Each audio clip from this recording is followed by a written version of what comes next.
बिस्मिल्लाहिर्रहमानिर्रहीम। अस्सलाम वालेकुम डियर स्टूडेंट्स, मैं हूं आपका फिजिक्स टीचर आतिफ वकास और इस लेक्चर में हम बात करेंगे करंट इलेक्ट्रिसिटी के टॉपिक ईएमएफ की, यानी इलेक्ट्रोमोटिव फोर्स।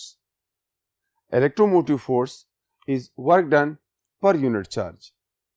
अब ये कौन सा वर्क डन होता है, देखें आपको यहाँ पर एक सर्किट नजर आ रहा है। यहाँ पे एक बैटरी है और बैटरी के अंदर दो तरह के टर्मिनल्स हैं, एक पॉजिटिव टर्मिनल है, एक नेगेटिव टर्मिनल है। बैटरी के अंदर कोई केमिकल है। अब होता क्या है कि इस पॉजिटिव टर्मिनल से करंट, हम कहते हैं कि यहाँ से पॉजिटिव चार्ज फ्लो होना शुरू हो जाता है और सर्किट के अंदर फ्लो होते होते यहाँ पर पहुंच जाता है। अब इनसाइड द बैटरी उस पॉजिटिव चार्ज को पॉजिटिव टर्मिनल तक लेके जाना या नेगेटिव चार्ज को against the field negative terminal तक लेके जाने के लिए हमें कोई नॉन इलेक्ट्रिकल फोर्स चाहिए या नॉन इलेक्ट्रिकल एनर्जी चाहिए। देखें, EMF is the work done in displacing a charge from lower to higher potential inside the battery. अब inside the battery lower potential, positive charge की अगर हम बात कर रहे हैं तो उसके लिए लोअर पोटेंशियल नेगेटिव होगा, हायर पोटेंशियल पॉजिटिव होगा। तो किसी पॉजिटिव चार्ज को अगेंस्ट द फील्ड यानी पॉजिटिव टर्मिनल तक लेके जाने के लिए जो वर्क डन करना पड़ता है, यानी लोअर पोटेंशियल से हायर पोटेंशियल तक। If you are talking about the negative charge, फिर उसको पॉजिटिव से नेगेटिव तक ले जाने का मतलब है अगेंस्ट द फील्ड या from lower to higher potential. अब अगर आप किसी भी सर्किट को देखें, सर्किट के अंदर जो करंट फ्लो होता है, जाहिर है एक कंडक्टर है तो कंडक्टर के अंदर जब करंट फ्लो होता है बिकॉज ऑफ इलेक्ट्रॉन्स होता है। असल में करंट नेगेटिव टर्मिनल से पॉजिटिव टर्मिनल की तरफ होता है, but conventionally we assume that it flows from positive terminal to negative terminal और हम कहते हैं कि जनाब पॉजिटिव चार्ज मूव करता है। तो it's a convention, but this convention makes no difference, इसलिए वी कंटिन्यू इट। सो जब सर्किट के अंदर चार्ज फ्लो करता है तो सर्किट के अंदर मौजूद कोई भी लोड है, मैंने फॉर एग्जांपल यहाँ पर कोई बल्ब लगाया हुआ है या कोई भी चीज़ है जो इस इलेक्ट्रिसिटी को कंज्यूम करता है, तो वो क्या करता है, हमें इस लोड के अक्रॉस कोई ना कोई पोटेंशियल डिफरेंस चाहिए ताकि चार्ज इसके अंदर से पास हो। अब इस साइड को मैंने पॉजिटिव टर्मिनल के साथ जोड़ा है, मैं समझता हूं कि ये हायर पोटेंशियल है। दूसरे साइड को मैंने नेगेटिव टर्मिनल के साथ जोड़ा हुआ है तो मैं चाहता हूं, बल्कि मैं समझ सकता हूं कि ये लोअर पोटेंशियल पे है।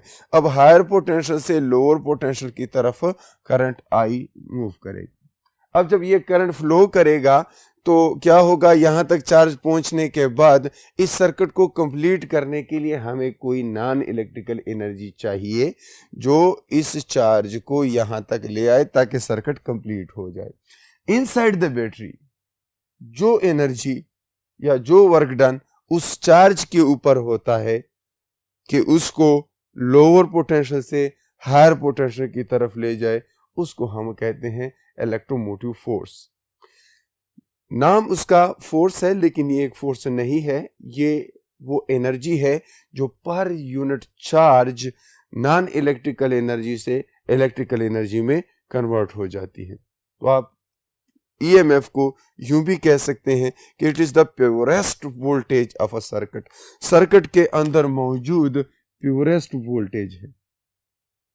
अब प्योरेस्ट का मतलब ये है कि सर्किट के अंदर जो एनर्जी मौजूद है, जो सप्लाई है, वो इसी ईएमएफ सोर्स से आएगी और लोड के ऊपर कंजम्पशन होती है। वो इलेक्ट्रिसिटी कंज्यूम करता है, किसी भी अदर फॉर्म ऑफ एनर्जी में लेके जाता है। देखिए, एनर्जी कंजर्व्ड है, एनर्जी खत्म नहीं होती, एक फॉर्म से दूसरे फॉर्म में कन्वर्ट हो जाती है। अब यहाँ पर फॉर एग्जांपल कोई केमिकल है, इसके अंदर इलेक्ट्रोलाइट है, तो यहाँ पर केमिकल एनर्जी से इलेक्ट्रिकल एनर्जी हम बना रहे हैं, तो कितनी chemical energy per unit charge electrical energy में कन्वर्ट हुई है, दैट इज कॉल्ड ईएमएफ।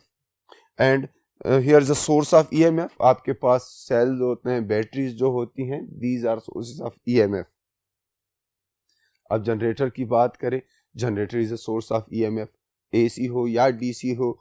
मतलब ये है कि जहां पर भी किसी भी नॉन इलेक्ट्रिकल एनर्जी से इलेक्ट्रिकल एनर्जी बने, उस डिवाइस को हम कहते हैं सोर्स ऑफ ईएमएफ।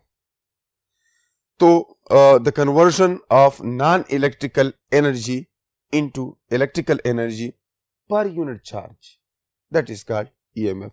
तो क्या होता है, I repeat it, I have a battery जिसके अंदर कोई केमिकल है और फिर उस बैटरी के साथ मैं एक्सटर्नल कोई सर्किट ज्वाइन कर लेता हूं, उस सर्किट के अंदर कोई लोड लगा लेता हूं, रेजिस्टेंस है। अब होता क्या है, कन्वेंशनली पॉजिटिव से नेगेटिव टर्मिनल की तरफ सर्किट के अंदर चार्ज मूव करता है, यानी करंट उस सर्किट में मौजूद होता है। ये सर्किट जो है तब तक कंप्लीट नहीं होगा जब तक इस बैटरी के अंदर भी चार्जेस की मूवमेंट ना हो। और इसकी मैं बड़ी सिंपल सी मिसाल दूंगा। देखें, अगर कोई भी चीज आप किसी हाइट से रिलीज करते हैं तो वो क्या होता है, डाउनवर्ड जाता है। वजह क्या है कि ऊपर जो चीज है उसका ग्रेविटेशनल पोटेंशियल ज्यादा है और नीचे जो पॉइंट है इस पॉइंट का ग्रेविटेशनल पोटेंशियल कम है। तो हायर ग्रेविटेशनल पोटेंशियल से लोअर ग्रेविटेशनल पोटेंशियल तक मूवमेंट क्यों होती है, क्योंकि ग्रेविटेशनल पोटेंशियल डिफरेंस है। We can call it gravitational voltage. So this is a potential difference which forces the things to move. Nature में आप देख सकते हैं कि डिफरेंस नहीं होगा तो कोई भी मूवमेंट पॉसिबल नहीं होगी। फॉर एग्जाम्पल आप हीट के फ्लो को देखें, अगर एक जगह का टेम्परेचर ज़्यादा ना हो और दूसरी जगह का टेम्परेचर कम ना हो तो हीट फ्लो नहीं कर सकता। बिल्कुल इसी तरह अगर आप रिवर्स जो फ्लो करते हैं या दरियाएं जो पानी हमारे पास आता है तो पहाड़ी इलाकों से नशीबी इलाकों की तरफ जाता है। वजह ये होती है कि पहाड़ी इलाके जो है हायर पोटेंशियल पे होते हैं और नशीबी इलाके लोअर पोटेंशियल पे होते हैं। तो हायर से लोअर पोटेंशियल जो है नेचुरली वो मूवमेंट होती है मासेस की। अब अगर इसी तरह किसी स्प्रिंग को आप स्ट्रेच करते हैं, जब आप स्प्रिंग को मेन पोजीशन से दूर लेके जाते हैं तो क्या है, you are doing some work against the field and that work is stored in that body and when we release it, it converts back to the kinetic energy of the mass. The same way we can store electrical energy in bodies. We can have electrical energy in the same way. So यहाँ पर अगर आप किसी battery की example लेते हैं तो वो केमिकल एनर्जी होती है जो कि चार्जेस को पुश करती है against the terminals. For positive को पॉजिटिव टर्मिनल की तरफ भेजती है, नेगेटिव को नेगेटिव टर्मिनल की तरफ भेजती है, एंड यू जो है वो सर्किट कंप्लीट होता है। अब मैं इसको ऊपर से नीचे गिराता हूँ, ऊपर से नीचे खुद आता है लेकिन दोबारा मुझे ऊपर उठाना पड़ेगा, कुछ एक्स्ट्रा वर्क करना पड़ेगा ताकि ये मोशन जारी रहे। ये ऊपर से आया, नीचे हो गया, फिर मैंने उसको उठाया, फिर नीचे आया, फिर मैंने उसको उठाया, फिर नीचे आया। I need some work to continue this motion. In the same way एक वर्क चाहिए होता है इस सर्किट को कंप्लीट करने के लिए। अब जाहिर है यहाँ पॉजिटिव से नेगेटिव की तरफ तो आ गया, लेकिन इनसाइड द बैटरी नेगेटिव से पॉजिटिव की तरफ कैसे जाएगा? We need some non electrical energy. और जब ये एनर्जी नहीं होगी तो बैटरी जो है वो डैमेज हो जाती है, वो जो है हमारे काम नहीं। फिर हमें इसको चार्ज करना पड़ता है ताकि दोबारा इसके अंदर वो केमिकल एनर्जी आ जाए, वो इलेक्ट्रिकल एनर्जी स्टोर हो जाए जो हमें काम देगी इन चार्जेस को अगेंस्ट द टर्मिनल मूव करने के लिए। तो इसके बाद हम फिर बात करेंगे कि किस तरह सर्किट के अंदर इसका बिहेवियर होता है। तो उसमें चलते हैं।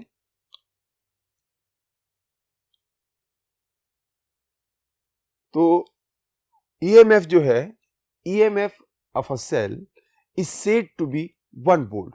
इसका अगर यूनिट आप देखें, मैथमेटिकल फॉर्म आप जानते हैं, इट इज वर्क डन पर यूनिट चार्ज, वर्क डन पर यूनिट चार्ज। तो इसका यूनिट जो है जूल पर कूलम या SI यूनिट जो इसके लिए हम यूज करते हैं, that is volt. So volt is unit of EMF and the EMF of a cell is 1 volt. The EMF of a cell is 1 volt. कब 1 volt होगी? If 1 joule of energy is supplied by the cell to drive 1 coulomb of charge in a closed circuit. किसी circuit के अंदर 1 coulomb charge को move करने के लिए अगर कोई बैटरी 1 जूल ऑफ वर्क कर रही है तो उस बैटरी का ईएमएफ जो है दैट इज 1 वोल्ट.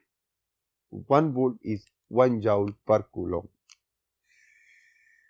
इस सर्किट को देखें, यहां पर एक ईएमएफ सोर्स है, ये ठीक है, ये इसका कोई पॉजिटिव टर्मिनल है, ये इसका नेगेटिव बैटरी. और जो यहां पर पिछले केस में मैंने बनाई थी वो बैटरी फॉर एग्जांपल इस तरह होती है, ठीक है, वो केमिकल बैटरी है या जो भी है. उस बैटरी के अंदर 2 टर्मिनल है, एक पॉजिटिव है एक नेगेटिव है. साथ में उस बैटरी के अंदर कुछ इंटरनल रेजिस्टेंस होती है. अब इंटरनल रेजिस्टेंस क्या है? नेचर में आप जानते हैं कोई भी आपके पास रियल लाइफ का ऐसा सिस्टम नहीं है कि जो 100% इफिशिएंट हो.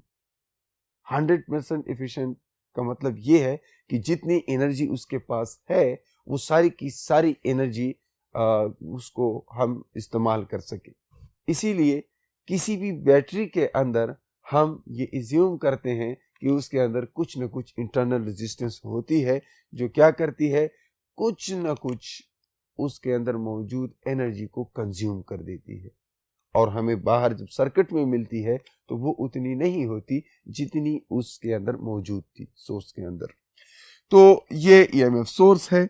अब यहां से हमें जो इलेक्ट्रिसिटी मिलती है या जो करंट मिलती है, फॉर एग्जांपल मैं कहता हूं वो इस तरफ जाती है, उस करंट की वैल्यू इस एम्पियर मीटर पे हमें मिलती है. ठीक है, ये एमीटर है और ये हमें करंट के मुतालिक बताता है. जब यहां से करंट फ्लो होता है इस रेजिस्टर के अक्रॉस आएगा तो यहां पर ड्रॉप होगा, वोल्टेज ड्रॉप होगा. ये हमारा लोड रेजिस्टेंस है आर एल, मैं इसको लिख लेता हूं कैपिटल आर या सिर्फ कैपिटल आर भी ठीक है. ये हमारा वो रेजिस्टेंस है जो लोड के तौर पे हम इस सर्किट के अंदर लगाए हुए हैं. अब इसके अक्रॉस मैंने वोल्ट मीटर लगाया है जो मुझे बताता है कि इसके अक्रॉस कितना ड्रॉप हो रहा है. वोल्टेज ड्रॉप या टर्मिनल पोटेंशियल डिफरेंस है, टर्मिनल वोल्टेज इसको कहते हैं. ये वो वोल्टेज होगा जो इधर बैटरी के टर्मिनल्स के अक्रॉस होगा. फॉर एग्जांपल यहाँ पर बैटरी का पॉजिटिव होगा, यहाँ पर इसका नेगेटिव होगा. अगर तो मैं इसको बॉक्स में बंद कर दूं तो बैटरी के अंदर से हमारे पास करंट आ रही है आई, वो करंट इस लोड के ऊपर से पास होगी तो यहां पर ड्रॉप हो जाएगा आई आर. ठीक है, लेकिन जब वो इस बैटरी से बाहर आ रही थी तो अंदर भी कुछ वोल्टेज ड्रॉप हुआ था और वो voltage drop because of this small resistance हुआ था. तो ईएमएफ जो है, अगर हम कंजर्वेशन ऑफ एनर्जी की बेस पे उसको देखें तो ईएमएफ जो है वो 2 तरह से यूटिलाइज हो रही है. इसका कुछ हिस्सा यहाँ पे स्मॉल रेजिस्टेंस के अक्रॉस ड्रॉप होगा और कुछ उस लोड के अक्रॉस ड्रॉप होगा. यहां पर अगर देखें EMF is I R plus I R. This R is internal resistance and this capital R is load resistance, and this term IR is actually the terminal voltage or terminal potential difference. Now if you see I is common in these two, मैंने इसको बाहर लिखा, R plus R लिखा and दोनों side फिर उस पर divide किया. I get current in the circuit that is equal to E divided by R plus R. I repeat, मैंने एक सर्किट लिया, एक बैटरी ली, उस बैटरी के साथ लोड रेजिस्टेंस लगाया. अब उस लोड के अक्रॉस मैंने वोल्टेज मेजरिंग इंस्ट्रूमेंट यानी वोल्ट मीटर लगाया ताकि मुझे पता चले कि इसके अक्रॉस कितना वोल्टेज है या कितना ड्रॉप हो रहा है. और फिर इधर मैंने सर्किट के अंदर एम्पियर लगाया जो मुझे बताएगा कि सर्किट के अंदर करंट क्या है. इस एम्पियर पे ये करंट हमें मिलेगा, I is equal to E divided by R plus R. क्यों? क्योंकि सर्किट के अंदर 2 रेजिस्टेंसेस हैं, दोनों सीरीज में हैं, वो ऐड होंगे, टोटल रेजिस्टेंस जो है R प्लस R होगी। इसमें ये स्मॉल r जो है that is internal resistance and this load resistance है उसको मैं कैपिटल R से रिप्रेजेंट कर रहा हूं। ठीक है, तो इसका भी अगर आप देखें वही है कि EMF is equal to IR plus IR। Okay, so I hope it is clear and we can move to terminal voltage. इसके बाद हम फिर इस टर्मिनल वोल्टेज की मजीद बात करते हैं। फिर इनमें थोड़ा सा मैं इनके दरमियान डिफरेंसेस भी आपको बता सकता हूँ। आपके एक्सरसाइज में एक क्वेश्चन है कि टर्मिनल वोल्टेज और EMF में जो है डिफरेंस क्या है, तो उस पर भी थोड़ा बात कर लेते हैं। लेकिन पहले इस टर्मिनल वोल्टेज को थोड़ा सा अंडरस्टैंड करें। आप EMF समझ चुके हैं कि ये वर्क डन पर यूनिट चार्ज है, लेकिन अगेंस्ट द फील्ड, यानी पॉजिटिव को पॉजिटिव की तरफ और नेगेटिव को नेगेटिव टर्मिनल की तरफ मूव करने में जो वर्क डन होता है। एंड ऑब्वियसली ये electrical energy per unit charge नहीं होगा, ये non electrical energy per unit charge है। वो non electrical energy per unit charge है जो कि इलेक्ट्रिकल एनर्जी जनरेशन के अंदर यूज हो जाती है, या non electrical energy converted to electrical energy per unit charge, we may call this. So let's move to next.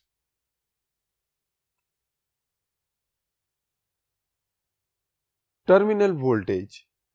तो terminal voltage क्या है? It is the energy per unit charge supplied by source to electrical circuit. Source जो energy circuit को पर unit charge provide करती है उसको हम टर्मिनल वोल्टेज कहते हैं। सर्किट के अंदर मौजूद रेजिस्टेंस के अक्रॉस जो हमने लोड लगाया है, लोड के अक्रॉस जो वोल्टेज होती है, जो पोटेंशियल ड्रॉप होता है, उसको हम कहते हैं टर्मिनल वोल्टेज। देखिए ये टर्मिनल वोल्टेज और EMF की वैल्यूज में फर्क होता है। टर्मिनल वोल्टेज जो है that is I capital R, capital R is load resistance. इसमें इंटरनल रेजिस्टेंस शामिल नहीं होता क्योंकि internal resistance inside the battery होता है, और टर्मिनल वोल्टेज में सिर्फ वो रेजिस्टेंस शामिल होता है जिसको एज अ लोड हम सर्किट के अंदर इस्तेमाल करते हैं, that is outside the battery. So terminal voltage कई केसेस इसके हो सकते हैं। ये आमतौर पे तो ये EMF से कम होगा क्योंकि सोर्स EMF है, वहां से जब एनर्जी मिलती है तो कुछ एनर्जी इंटरनल रेजिस्टेंस के क्रॉस जो है वो उसकी कंजम्पशन हो जाएगी। लेकिन ऐसी सूरत में आप लिखें V terminal is equal to EMF minus IR, क्योंकि कुछ देर पहले ये इक्वेशन मैंने लिखी थी कि EMF is equal to V terminal, या जिसको हम IR कहते हैं capital, plus small R times I। तो ये है। अब इसको फिर आप टर्मिनल वोल्टेज लिख लें और इस इक्वेशन को रीअरेंज कर लें तो V terminal is EMF minus IR। IR is voltage drop across internal resistor. So ये टर्मिनल वोल्टेज जो होती है EMF से कितना कम होता है, जितना उस इंटरनल रेजिस्टेंस के अक्रॉस ड्रॉप होता है वो उससे सब्ट्रैक्ट करेंगे, फिर ये EMF की इक्वल हो जाती है। अच्छा, ऐसी भी सिचुएशन हो सकती है कि EMF और टर्मिनल वोल्टेज दोनों सेम हो जाए, और ऐसा कब होगा? जब भी आप सर्किट को ओपन करते हैं, सर्किट के अंदर से चार्ज फ्लो नहीं करेगा। सर्किट के अंदर से चार्ज फ्लो नहीं करेगा तो इस इक्वेशन के मुताबिक कुछ भी सब्ट्रैक्ट नहीं होगा EMF, तो टर्मिनल वोल्टेज और EMF आपस में सेम हो जाएगी। यानी अगर आप सर्किट को ओपन कर दें, अब बैटरी आपके पास मौजूद है, आप जानते हैं कि उसके अंदर कोई खास वोल्टेज मौजूद है, किसी फॉर एग्जांपल आप कहते हैं कि 12 वोल्ट की कोई बैटरी है, तो वो 12 वोल्ट ही रहती है। उसके टर्मिनल वोल्टेज की बात आप करें या उसके EMF की बात करें, वो सेम रहती है। लेकिन अगर आप उसे सर्किट में लगाएंगे तब उसके इंटरनल रेजिस्टेंस की वजह से भी लॉसेस होंगी, फिर हम उसको इक्वल नहीं लिख सकते, फिर हम ये कहेंगे कि terminal voltage is less than EMF. अच्छा, ऐसा भी केस हो सकता है कि टर्मिनल वोल्टेज ईएमएफ से ज्यादा हो जाए। अब ये कैसे होगा? देखें, अगर आप सेल को चार्जिंग पे लगाएं, किसी बैटरी को आप चार्जिंग पे लगाते हैं तो करंट की डायरेक्शन अपोजिट हो जाती है, और फिर यूं हो जाता है कि अगर आप करंट की डायरेक्शन यहां पर माइनस था ना, तो यहां पर प्लस हो जाएगा। और ऐसी सूरत में टर्मिनल वोल्टेज जो है इन दोनों चीजों का सम हो जाएगा, यानी EMF plus the loss across internal resistance, and then we say कि terminal voltage is greater than EMF. तो ये एक पर्टिकुलर केस हो सकता है। और याद रहे, ये जब हम चार्ज करते हैं बैटरी को तो हमें एक्सटर्नल जो है कोई सोर्स लगाना पड़ता है, जो क्या करता है, जो करंट को अपोजिट डायरेक्शन में यानी बैटरी के अंदर चार्ज करने के लिए पुश करता है। तो तब उस केस में टर्मिनल वोल्टेज जो है ईएमएफ से ज्यादा हो जाता है। और फिर यहाँ पर जो इंटरनल रेजिस्टेंस है, देखिए इंटरनल रेजिस्टेंस की मैं बार बार बात कर रहा हूं, तो ये इंटरनल रेजिस्टेंस किसी भी सिस्टम के अंदर मौजूद होता है। वही वजह वही है कि जैसे हमने पहले बात की है कि इंटरनल एनर्जी जो है कि टोटल एनर्जी जो है वो बेशक कंजर्व्ड रहती है, लेकिन लॉसेस होते हैं। कोई भी सिस्टम 100% एफिशिएंट नहीं होता, और यही हाल किसी भी बैटरी का होता है। तो बैटरी के अंदर चूंकि एक प्रोसेस हो रहा होता है, नॉन इलेक्ट्रिकल से इलेक्ट्रिकल एनर्जी बन रही होती है, और वो प्रोसेस चूंकि 100% एफिशिएंट नहीं होगा, तो उस वजह से उसके अंदर जो लॉसेस होते हैं उसको हम कहते हैं कि वो कोई इंटरनल रेजिस्टेंस है, और उस इंटरनल रेजिस्टेंस की वजह से ये लॉसेस हो रहे हैं। सो उसकी कोई ऐसी बात नहीं है कि वो कोई कंपोनेंट लगा होता है बैटरी के अंदर, बट ओवरऑल जितने भी लॉसेस होते हैं we call those losses is due to the drop across internal resistance. So अच्छा, इंटरनल रेजिस्टेंस पर डिपेंड किन बातों पे करते हैं? अगर आप किसी बैटरी की बात कर रहे हैं, किसी केमिकल्स की बैटरी, इलेक्ट्रोलाइट की, इसके अंदर कोई इलेक्ट्रोलाइट है, तो उस बैटरी की जो इंटरनल रेजिस्टेंस है वो किन किन चीज़ों पे डिपेंड करती है? देखिए, वो एक इस बात पे डिपेंड करती है कि वो उन दो प्लेट्स के दरमियान डिस्टेंस कितना है। अगर तो किसी बैटरी के टर्मिनल्स के दरमियान डिस्टेंस ज़्यादा है तो उसके अंदर इंटरनल रेजिस्टेंस जो है उसके चांसेस भी ज़्यादा होते हैं, इंटरनल रेजिस्टेंस ज़्यादा होती है। दूसरी बात यह है कि अगर आप एरिया ऑफ द प्लेट्स को देखें तो ये एरिया ऑफ द प्लेट्स के साथ जो है इसका ताल्लुक इन्वर्सली है, क्योंकि एरिया ऑफ प्लेट्स जो है वो ज़्यादा होगी, मतलब बड़ी प्लेट्स होंगी, प्लेट्स ज़्यादा बड़ी बड़ी होंगी, तो उससे ये होगा कि इंटरनल रेजिस्टेंस जो है कम होगी। ठीक है। दूसरा जो है वो डिस्टेंस बिटवीन द प्लेट्स है, तो डिस्टेंस बिटवीन द प्लेट्स जो है उसके साथ उसका रिलेशनशिप जो है डायरेक्ट बनता है। ठीक है। और एरिया ऑफ द प्लेट्स के साथ उसका जो रिलेशन है that is inverse relation, that is inverse relation. Clear? और इसके बाद concentration and nature of electrolytes, आप किस तरह का केमिकल यूज कर रहे हैं बैटरी के अंदर, किस तरह का इलेक्ट्रोलाइट है, उसका नेचर क्या है, ठीक है, इस बात पे, और उसमें कंसंट्रेशन क्या है उसकी, इन सारी बातों पे उसका इंटरनल रेजिस्टेंस डिपेंड करता है। तो स्टूडेंट्स, आज हमने बात की है किन किन टॉपिक्स की? ईएमएफ, टर्मिनल वोल्टेज और इंटरनल रेजिस्टेंस की। ईएमएफ जो है that is conversion of non-electrical energy to electrical energy per unit charge, joule पर कूलम, यानी वोल्ट इसका यूनिट है। इसी तरह टर्मिनल वोल्टेज, उसको आप यूं कह सकते हैं कि जब आप सर्किट के अंदर ले आते हैं तो वो इलेक्ट्रिकल से नॉन इलेक्ट्रिकल एनर्जी में कन्वर्जन होती है। चाहे आप पंखा चलाएं, चाहे आप बल्ब जलाएं, चाहे आप कोई भी इलेक्ट्रिक कंपोनेंट लगाएं जिसके अक्रॉस ड्रॉप होता है, तो लोड रेजिस्टेंस के अक्रॉस जो ड्रॉप होता है उसको हम टर्मिनल वोल्टेज कहते हैं। And then at the end we discussed internal resistance. No system is 100% efficient, and 100% efficient नहीं है तो कुछ लॉसेस होंगे। उन लॉसेस की वजह से जो है हमें जो आउटपुट में एनर्जी मिलेगी वो उससे कम होगी जो हमारे पास एक्चुअली अवेलेबल होती है। तो ईएमएफ जो है, ईएमएफ से हमें टर्मिनल वोल्टेज तक जाने में कुछ लॉस करना पड़ता है across internal resistance, and that is why we use this equation V terminal is EMF minus IR। Then we discussed कि कब ये इक्वल हो सकते हैं, कब EMF ज़्यादा हो सकता है और कब जो है टर्मिनल वोल्टेज ज़्यादा हो सकता है। तो आई होप आप लोग इन टॉपिक्स को समझ चुके हैं। नेक्स्ट क्लास में मैक्सिमम पावर जो है उसका थ्योरम पढ़ेंगे। तब तक के लिए अपना बहुत सारा ख्याल रखिए। अल्लाह हाफिज़।